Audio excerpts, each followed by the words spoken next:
that if you create violence for us, then we will fear him. The fear left us a long time ago. We have no fear anymore. We are going to demand good governance from the national government. We are demanding good governance at the county government. We are demanding good governance from the MCAs.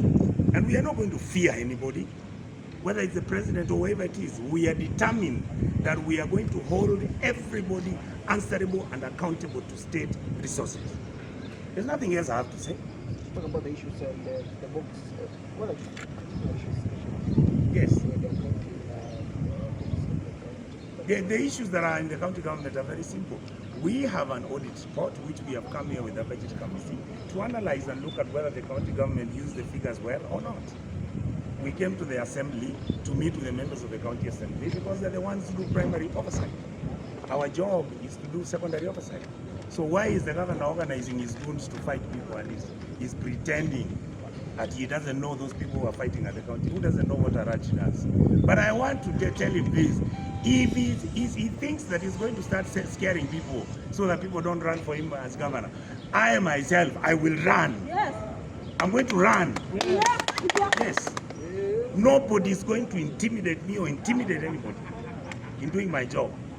Not the national government, not the county government, not anybody. My job is the people of Kisii gave me a job to do, and I will monitor and observe their money, how it's being utilized. So he doesn't want us to attend this audit to disclose how they have been stealing the money. They're stealing our money. We know they're stealing our money.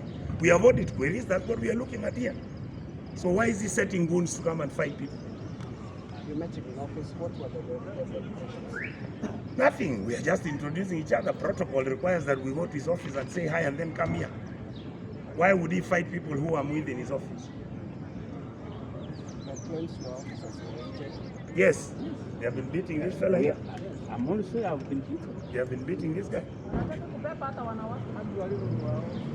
I mean, this mediocrity and stupidity has to stop.